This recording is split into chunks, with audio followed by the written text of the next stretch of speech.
Okay, so I wanted to make another video talking about a country song, and my attempt this time is that I'm gonna use a cover version for the audio, so hopefully it doesn't get blocked like the last time, because I don't know, it might be kind of fun to try to record every single song I want to talk about myself, but I'm a little bit too picky to feel comfortable with the result of what I can actually accomplish trying to do that. So there's a really great cover version I found, and I'm going to try to use that. And kudos to the guy that sings it because he does a great job. And but check out the real version too. And I'm also going to try to use some of the visual from the music video because I think it's helpful for the commentary, but I'll just keep the audio off for that one. So that's what I'm going to try to do here. We'll see if this goes up on YouTube, and then if it gets blocked or not, we'll see. But I wanted to talk about the song called Drive by Alan Jackson. It's called Drive for Daddy Gene, and it's a song that he wrote for his father when he passed. And he actually, in a live recent, it's only like 2021, he does a little intro where he kind of talks about what he was thinking when he did that. So I'll just play that. I'd like to do a song for you now. It's been quite a few years ago when I wrote this, and I'd lost my daddy, and I wanted to write a song for him. I didn't want to write some old sad crying, dying thing, so I started thinking about growing up, and all I ever wanted to do was drive something. He taught me all about that, and that's what this song's about. So that's his little intro to the live performance, so you get an idea of what it's about. And a couple things that I want to note.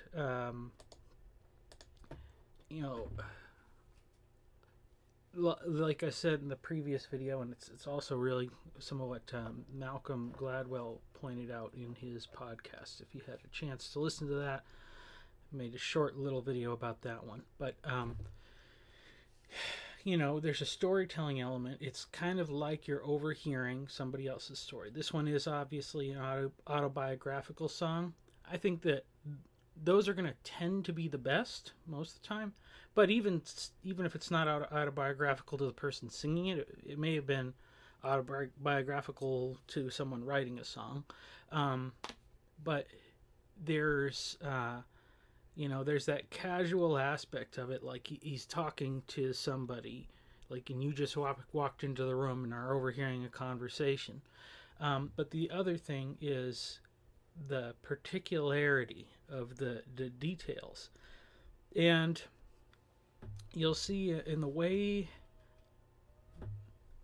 that he talks about the details of these vehicles, it's very much like if you don't know a lot about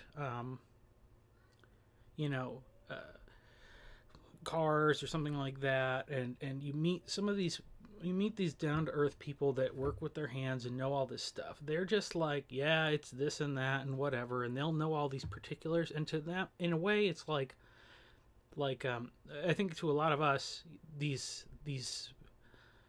modern contraptions are like mysterious things that we don't understand. A lot of people, especially newer vehicles, it's like everything on them is an assembly that you have to get from the manufacturer, and it's thousands of dollars. So if your car works, it's just like a thing you take. If your car breaks down, you got to take it somewhere and just hope they don't charge you too much. You're totally at their mercy. Whereas, in the people that are used to working on their own things and stuff, it's interesting because it removes a lot of the mystique from things, which I guess you could say is kind of the process of modernization. But the very important thing about this song is that it's really about how even in our modern world, where we figured out You know, stuff doesn't happen by magic. It happens because of physics and chemistry and science and all the things, you know, because if you took an internal combustion engine back to the Roman Empire or whatever, they would think it was wizardry or something, you know, or in the Middle Ages. You kind of feel like in the Roman Empire they were actually more rational than some of the medieval thinking, but you know, they would attribute it to wizardry, whereas, you know, we say, oh, it's just, you know, it's just, that's the reductionistic language. It's nothing but a collection of mechanical parts and electrical pulses and chemical explosions, and that's what makes an internal combustion engine work. So it's not a mysterious thing. It's something we fully understand. But this song does a really great job because he's showing how, you know, the world itself is not, I don't think is ever disenchanted. I think it's always enchanted to children. And what happens is that our modern education system and indoctrination, it strips away the enchantment from individuals. And what we need to do to re-enchant the world is not necessarily go back and make everything how it was before modern technology. It's actually probably for us to interact with our children more and learn to see things through their eyes a little bit, and you know, affirm their, as much. It's tough because, you know, this is a little bit of a conversation that I go back and forth with my wife about, like when we're talking with our kids, you know, because on the one hand there's certain enchantments that we don't want them to believe, you know, like the stuff about gender identity. That's an enchanted worldview that we don't want them to adopt, but I don't want to reduce everything to the biological and the mechanical in order to help them avoid that one. You know, I want them to believe in a world full of angels and fairies and all these sort of ways of thinking about things that did provide a lot of meaning for people in other times. And but what I want for them most of all is for them to take their creative and enchanted worldview into the world and figure it out and show us a little bit of what's going on there. You know, it's a little bit of a both way street. You know, obviously parents are in charge of raising their kids, protecting them from harm, and trying to teach them well.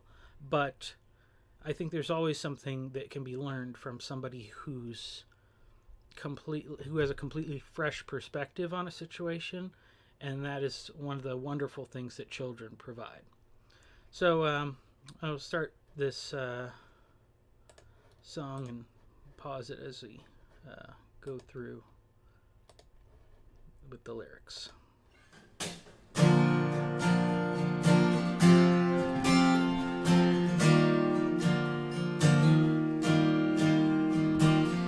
Painted red, stripe was white. It's 18 feet from barrel stern. Secondhand with heater and lamp. I rode down with Dad, went there together. So there, it's, you know, he's talking about an object. It's this boat. He's describing the boat, all the things that he remembers about it. You know, how it's painted. Stuff that a kid would remember, first of all. Painted red with a stripe that was white. Then he's going on with like the length and all this stuff, and they got it from a dealer in Atlanta. You know, these are a little bit more of details that, you know, maybe he remembers in retrospect, or maybe he may not even have recognized him at the time, but it's like, Dad, where did we get that boat? Oh, we got it from Atlanta, you know. But he remembers riding up there with his dad to go get this boat. Shine, put on more, build out of love, babe, transom got rotten. Piece of my childhood will never be forgotten. So, put on a shine, put on a motor, built out of love. It was made for the water. That's where, if you didn't know it was a boat, hopefully you know it's a boat by that point. Ran her for years till the transom got rotten. Bow to stern was the first hint, obviously. The second line, that he's talking about a boat. Piece of my childhood that'll never be forgotten. So, you know, it's just like a good verse describing an item with some amount of specifics to it, and just he's given a good outline of what of his memory.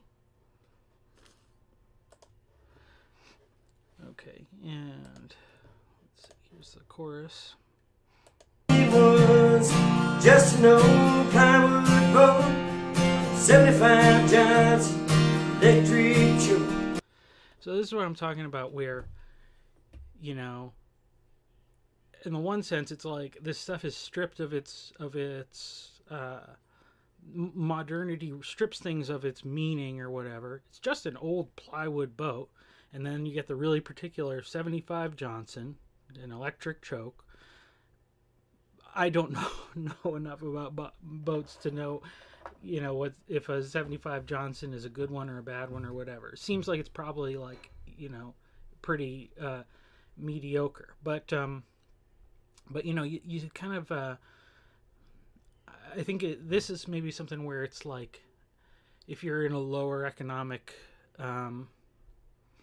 place and you just are like, oh man, you know, just wouldn't it be great if we could have a boat for the family? Like, if this is a cultural thing that you're really into, and, you know, once you finally are able to scrape together the money to get this one thing that's like a little bit of a luxury, but you're doing it for your family, you know, for fun, because investing in your family and in vacations and things like that, like, you're investing in memories. That's a good thing to do.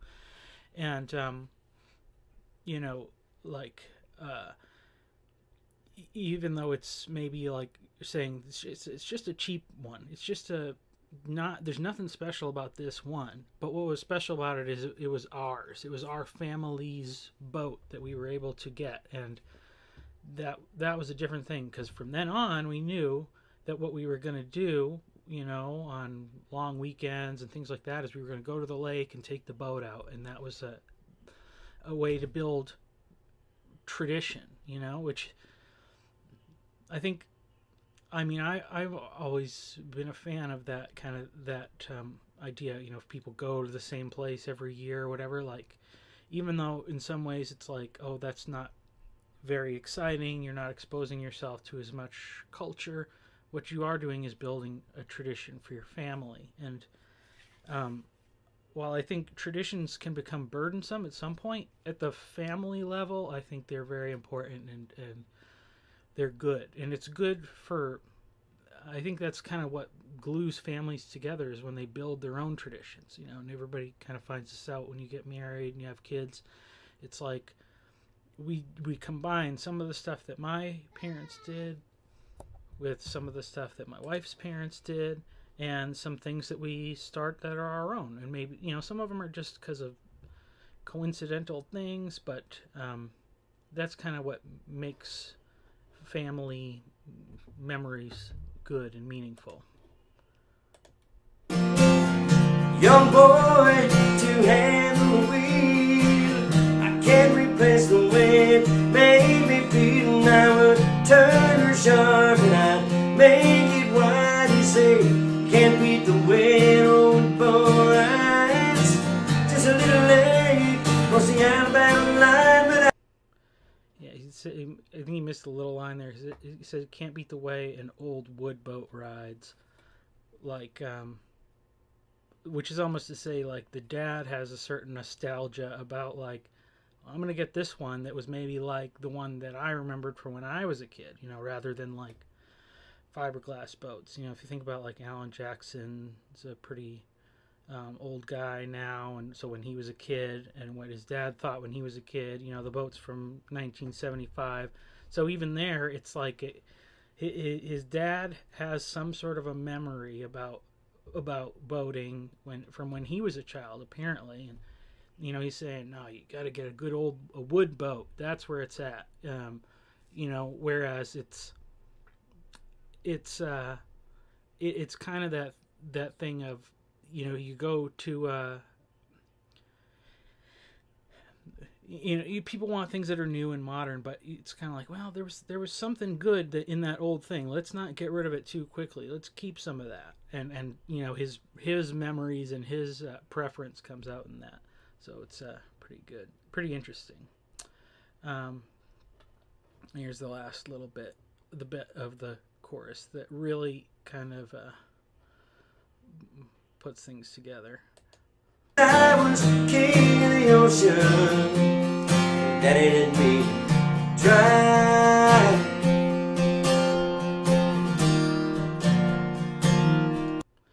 So, and this is where I wanted to show a little bit of the video from the official version, so you can, because the visualization's just great.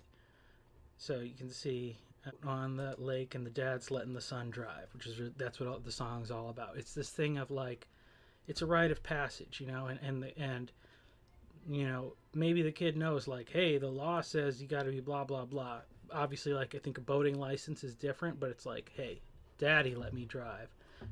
So the authority of, like, who says you get to be a man, it comes from his father.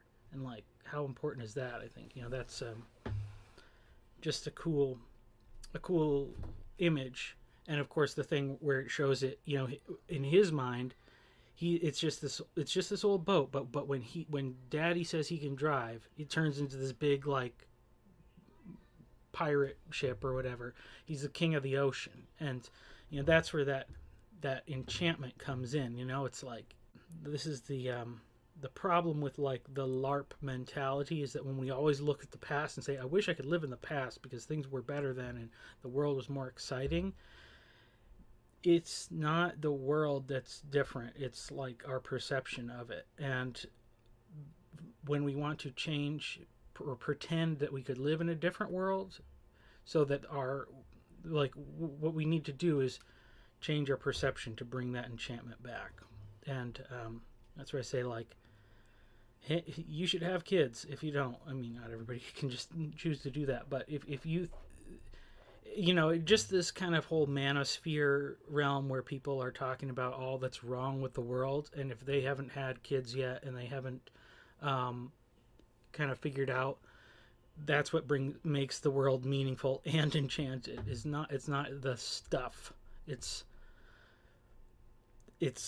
putting yourself in that role. Because what happens then is that as a father, then you realize, well, wait, I now have the ability to make my son king of the ocean by letting him drive a boat,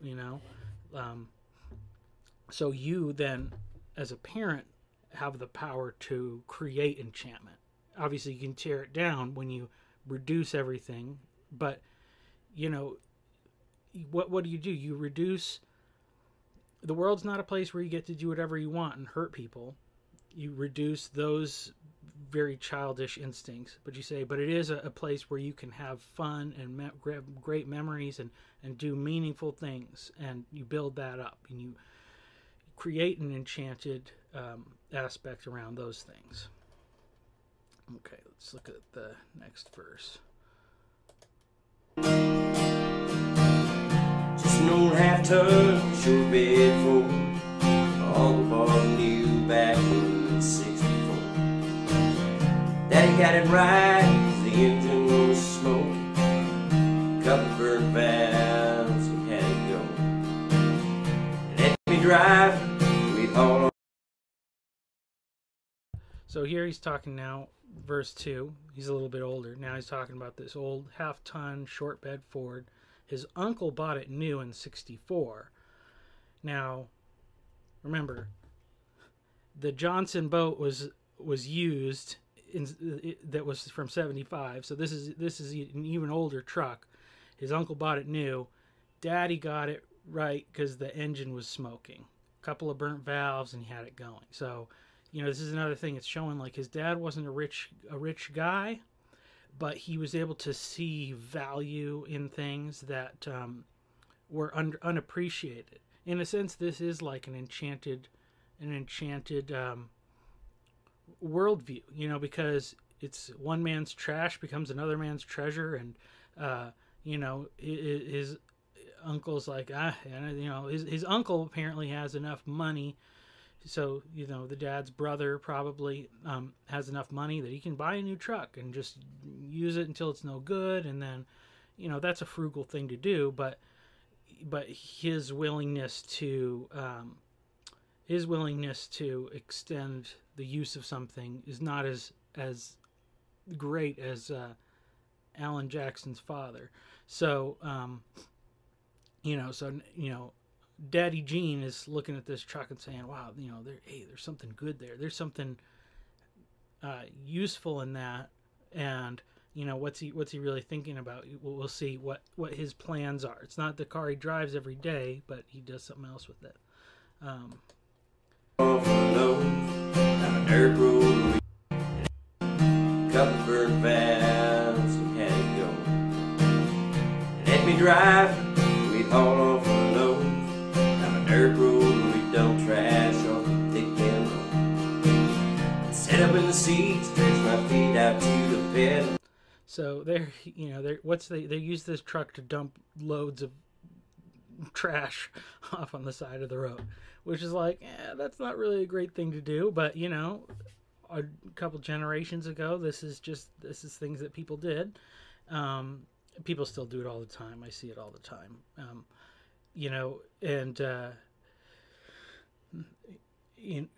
But either way, so this is kind of like, hey, we can use that old truck. We'll use it to get rid of trash and all sort of things and whatever. And then he talks about what what he gets to do. Smiling like a hero, stretch my feet out to the big camera. Set up in the seat, stretch my feet out to the pedals. Smiling like a hero, just received his medal. So there's you go. He's getting to drive the truck, because it's off this dirt road. It's okay, the same thing. So presumably this is still, he's stretching his feet out to the pedals. He's not a grown, he's not like 16 or 15 or whatever. He's probably 12 or 13 or something, or younger. But he's, once again, his dad is saying, hey, you can do this here. And so it's just that affirmation of, you're ready for this. You're responsible. That's so important to young men, and that I think, it's interesting because it comes kind of like in a breaking the rules. They're dumping trash. He's letting the kid drive, which it's like, you could say a guy was letting his underage son drive a truck and they were dumping trash, and if we tell the story that way, we'd be like, irresponsible parent. What's wrong with these people? They're low class. This is not a good situation. That's nothing to be commended. But from his perspective as a kid, this was like a memorable rite of passage. It was just an old hand-me-down Ford, 3-speed on the column, 10 in the door. A young boy to handle the wheel, I can't replace the way it made me feel. So here's the same thing as in the first verse. He's saying it's just an old hand-me-down Ford, nothing special about the vehicle. He's giving you those specifics: 3-speed on the column, a dent in the door. But as a young boy with 2 hands on the wheel, I can't replace the way it made me feel. I would press that clutch and I'd keep it right. He'd say, little slower, son, you do it just fine. That's driving a manual transmission. It's like, that's a rite of passage that is sadly going away. now I get to be the old guy. It's so much more fun except for when you're in like terrible stop and go traffic, but otherwise it's so much more fun. Like man, I was telling somebody the other day, before I got married, I took a paper route for a couple months, a summer before I got married, to earn some extra money, and it was like 56 miles of driving, and I had a Chevy Cavalier with a 5-speed stick shift, and I was doing this from like between 3 and 5 a.m. or whatever, and in rural roads, and I would just like, it was so much fun. That was the only good part about the thing, was the driving, and because you were actually trying, because I was getting up at 2 a.m. to get the papers, and then I had to go to my other job at 12. So basically, it was however much sleep I got between my first job and my second, depended on how fast I delivered those papers. So, yeah. So a stick shift is awesome. It's fun, and it's something I learned from my parents. So, definitely I think a good rite of passage. Like I used the stick shift even when I got my driver's license test. I remember that. So just a dirt road with trash on the side, but I was Mario Andretti when Daddy let me drive.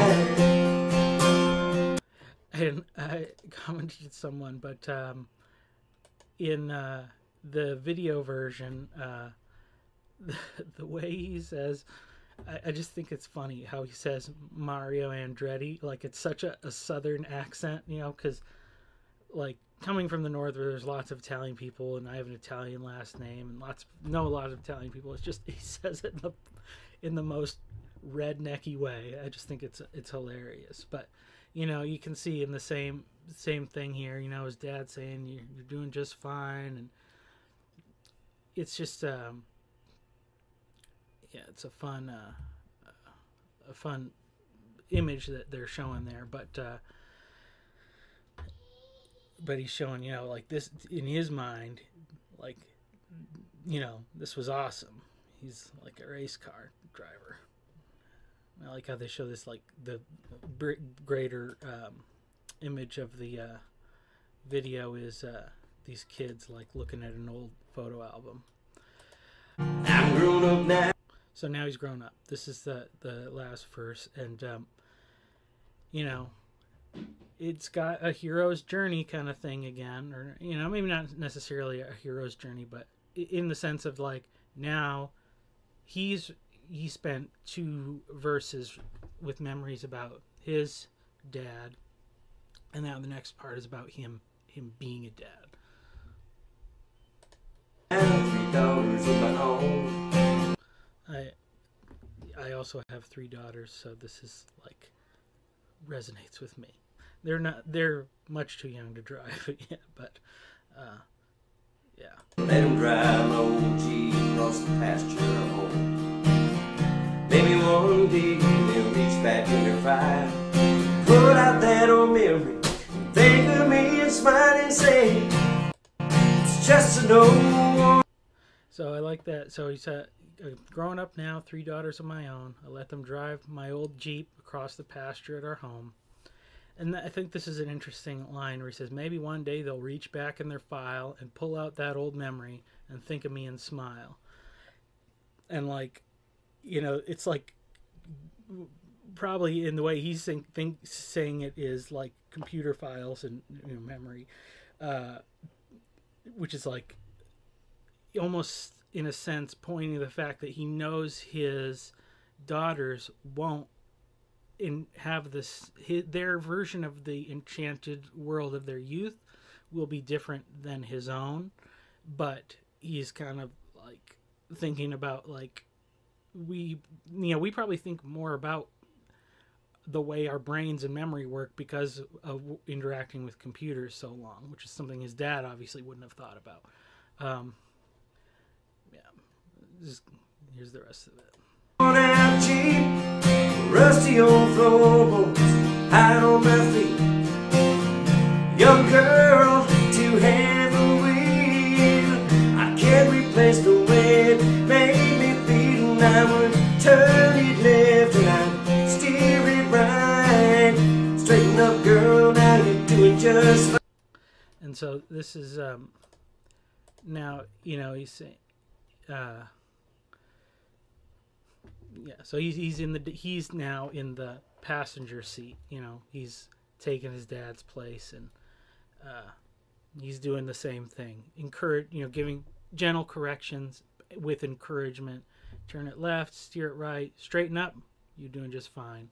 Like, this is good parenting. You know, you give instruction, you give correction and reassurance, and which kind of like very much like driving a car. You correct, and then you don't want them to overcorrect, so you just a little bit, just minor things, and I think that's a pretty good analogy for like parenting. It's not monumental decisions and amazing events. It's a daily willingness to lovingly correct and encourage. Don't do this. You're doing good, but just change this thing a little bit, and hopefully, as your kids get older, it is much more of the one and less of the other. Just a little valley by the river where we ride, but I was high on a mountain. Daddy let me try. Daddy let me try. So he's the same thing. He's showing him driving with the kids, and but same kind of imagery as the other ones. Obviously, he's showing like just the perspective of being a kid. It's kind of funny, like if you ever think like what was like the big hill that you went sledding down or something when you're a kid, and then you go back as an adult and you see it and you're like, that was the big hill. Like there is really something. I think that's a valuable thing about looking back at some of your childhood experiences and stuff. And I think it's probably especially helpful with like traumatic things to see like, wow, like it was okay that I was scared of certain things because I was small, but now now I can see that I'm bigger, I'm stronger, I'm more able to handle things. So see, this is just how. Boy, let me drive.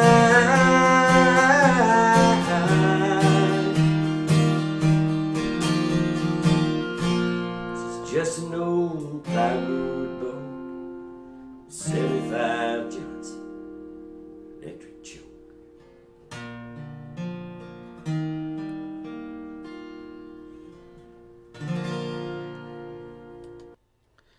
So there you go. So he brings it back to that 75 Johnson. So it's returning like to the beginning, to the start. It's a cycle of, and so I think in that sense we could say like the hero's journey through growing up is a journey out of enchantment into disenchantment, the realities of life and modernity, and all the sort of like boring, grinding nature. There's a certain point where you realize like, why I'm just going. It's almost even like every day is a work. Every work day, it's like you wake up, you got to go to work, and you're like, why am I doing this? You get home, you see your kids, you have time with your family, you realize this is why I do, this is why I go, I make that descent into the boring part of every day because of what it's building over the long run. And I think this shows it in a kind of a cycle of like, the world's so exciting when you're a kid, and it does become disenchanted when you grow up. And some things are just about hard work and effort, and so you're going down.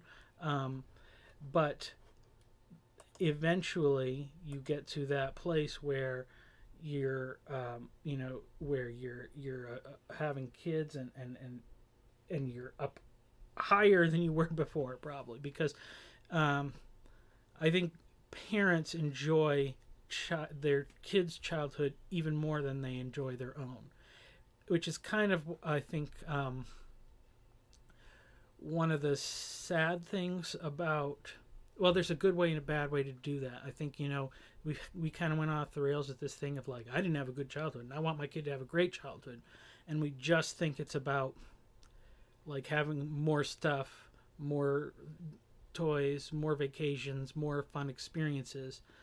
Whereas if you look at this song, and I can relate to this as someone who, I could tell financially that it was a struggle sometimes for my parents to do special things with with us kids, but where it was something like it was for us, it was like camping stuff, and be like, well, we can just spend a little bit of money on camping equipment, and it's a little bit of an investment, but then like we can have more vacations because it's cheaper to go camping than it is to stay at a hotel or something like that. And so that experience of like, what do you do when you're camping? You just do a bunch of regular stuff. You just make food, and you go for walks and things like that, but it's like those are good memories. And so I think that if you look at a healthy guy who's happy in his life, he'll look back at his childhood and realize it wasn't just the good, like, material things. It was these just old plywood boats that was kind of maybe but for him it was a big deal, and that's like what a great gift. So I just think it's a great song that shows kind of the arc of life, and that disenchantment, I think, is a natural phase of life, but it's not the reality. It's sad when people get stuck in it, but if you do the normal things, if you try to follow the normal path to maturity and responsibility and taking care of others, you will be richly rewarded. Because I think that's the thing. Even you say like, what is the best memory that he had? It's not riding the boat or driving the truck. It's when his daughters were riding his Jeep. Like, that's the most joyful experience. And then once he's come to that perspective, then he can look back and be like, wow, my dad loved being able to give me those opportunities. So that's the song Drive. I would recommend you listen to it. Thank you to Jay Geschwender for doing a very nice cover version of that, and also listen to the original and watch the video. It's pretty good. So thank you for watching.